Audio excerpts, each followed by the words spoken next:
is the level of excitement that we're seeing in Norman. Congratulations, Sooners. You got your head coach. So ecstatic to hear that Brent Venables, former defensive coordinator at Clemson and at Oklahoma, will be the 23rd head coach for the Sooners. And he is also the third coach to be a head coach at OU since 1999. The one thing Oklahoma does have going for them is that this is not a common occurrence for them. They're not in situations where they have to go look for new coaches because their head coach, they've had stability for years. So Sooner fans, you are spoiled here. Understand that, because not very many schools have this. I mean, besides Clemson now, who's had Dabo Swinney since 09. Alabama had Saban since 07. A lot of and Gundy, he's been at OSU forever too. Most schools don't have this type of stability. It's a lot of turnover or whatnot. Look at LSU. They've had 3 coaches since the year 2000. They've won 3 national championships, but at the same time, they keep going through coaches. Things happen. People keep leaving. Bobby Bowden, rest in peace. He was at Florida State forever. So Oklahoma has been privileged with not having to go look for coaches every year. So Jimmy, he was introduced today. He flew in last night. They had a big ceremony at the airport, which was pretty dope. Thousands of people showed up to celebrate. And then this morning, they had his introductory conference. Did you get a chance to tune in and check out some of it? Yeah, I listened on the Sports Animal, the local radio station. I heard the majority of it and I heard about maybe 3 to 5 minutes of Brent Venables once he made it to the mic. Right. So I essentially heard everybody before him. Okay, I got to check out a lot of it. I listened to it, and then I had to jump on a call for work, and I went back and replayed some of it or whatnot, just to kind of get an understanding of kind of what his premise was as far as what his plan is and all of that. And it seemed like he also had, I think, another press conference after that without the fans and the people. Yeah, without all I heard more of that than I heard what he said at the actual rally. Okay, so less of the theatricalities and all of that stuff that was going on. He had a let me just give you the real. Let me give you the gangster is what you're saying. It's not a bad thing. It's not a bad thing. So what do you think about Venables coming to Oklahoma as the new head coach? Well, I think it's a really good hire. I would grade it now as I would say a solid B+. There are a few things that I want to see to make it a solid A, but I think it's a solid B+. I think that they definitely wanted somebody who was loyal to the OU soil. And since he's been there before, since he has deep roots here in that sense, from coaching here, from all of his kids being born in Norman, Oklahoma, and just how entrenched they were and how they've maintained those relationships. And that's something that he and the administration talked about at this rally is relationships is about people. And they kept harping on that over and over and over again. I think that is a solid B+ hire. Obviously, he's an ace defensive coordinator, very successful at Clemson. We all know that. And whenever I thought of Brent Venables, I always get pictures of him going ballistic on the sidelines as a defensive coordinator, which, a lot of that comes from his intensity and his passion. And you wouldn't see that a lot from defensive coordinators. But I thought, if he's going to be the coach of OU, then you have to let a little bit of that go, because the coach, even in the midst of chaos, has to be very even-tempered, has to see the bigger picture.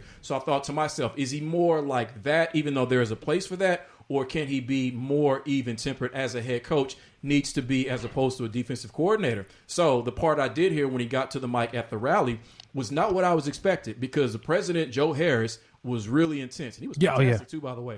Joe Castiglione, there was a certain intensity to him as well. Obviously, the fans were intense. Oh, yeah. But when he got up there, if you'll notice, he was somewhat quiet. Yeah, he was super calm. He was very measured. He was very calm. And I said, mellow. That's what I want to see. Mellow's the word. There you go. Mellow. Yeah. That's what I want to see from a head coach on the sidelines. And like I said, I know he's got that in him to where he can really get the team to run through a wall for him and truly play for him. So I'm not worried about that at all. But it was really good to see that I can see the wisdom and the growth and maturity in him. Not that he was ever immature when he was a defensive coordinator here, but that he's grown from his time in Clemson, being a champion now, learning from Dabo Swinney and other individuals in that program. So I walked away from that feeling very, I guess you could say, very, very optimistic about the direction of the OU program.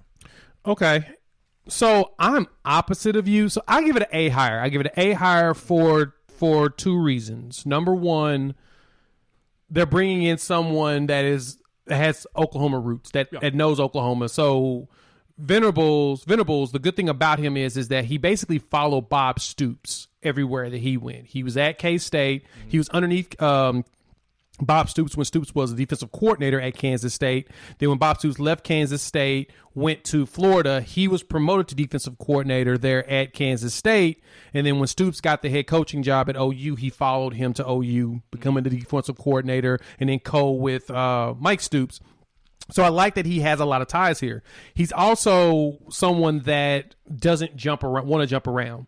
He likes stability. He's had 3 coordinating jobs in over 20 years, like 25 years. So went from Kansas State to OU to Clemson. He's not going anywhere. He's one of those coaches that, and he's had offers to go be a head coach at a few places. I heard, rumor has it, Auburn offered him the head coaching job, I think maybe twice. I believe it. And he's like, nah, I'm good.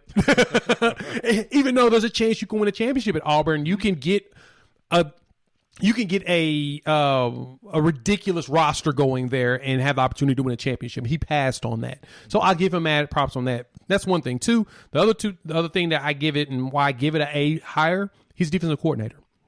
If you look at it, all your top coaches right now, for the most part, were defensive guys.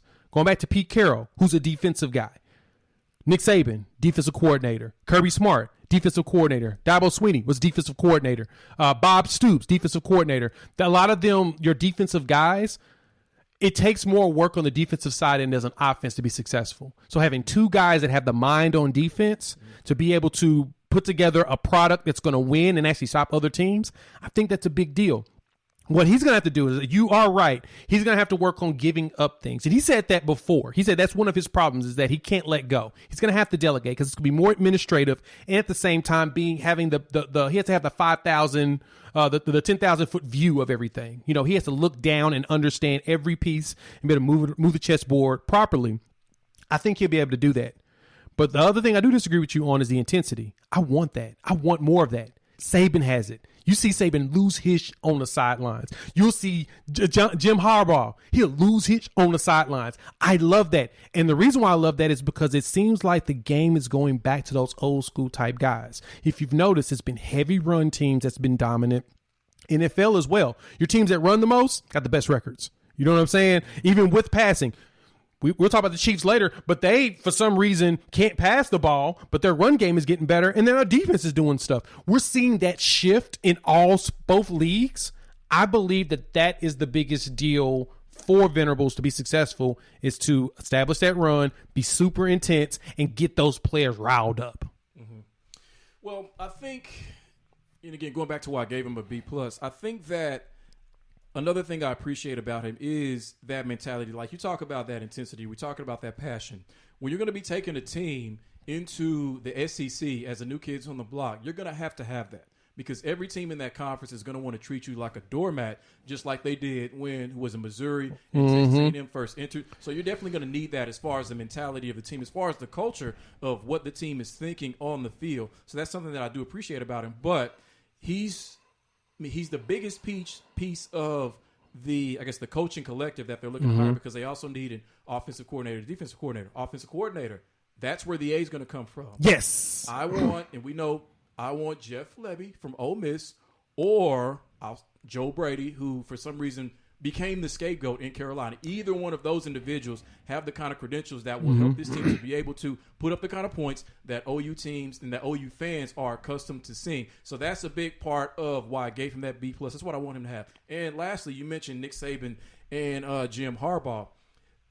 I see them go off, but I don't see them completely lose it. And again, this is me talking about Brent Venables, 7 or 8 years ago when he was here. So it's like Saban, for instance. He'll yell at the officials, then he's calm. He'll maybe yell at one of his coaches. He loved yelling at Lane Kiffin for whatever. That's like his favorite person. Would, yeah. We understand. Yeah.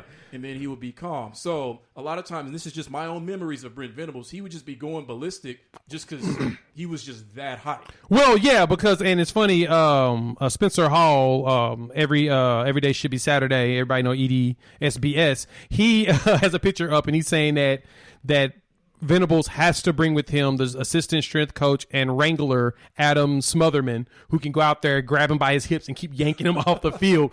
And I agree. Yeah. But I like that intensity from a guy. because it works up the defensive players. And I'm not saying it's a bad and you're right. No, you're right. You're right. And I get that you feel like he needs to be more even keel on the sideline at that position. I only disagree only for one reason is I think that will get the defensive players to that point. But I think in a couple years, once his defensive team is riled up and he's bringing in his guys, I think at that point it's going to be one of those where he'll level himself off. So.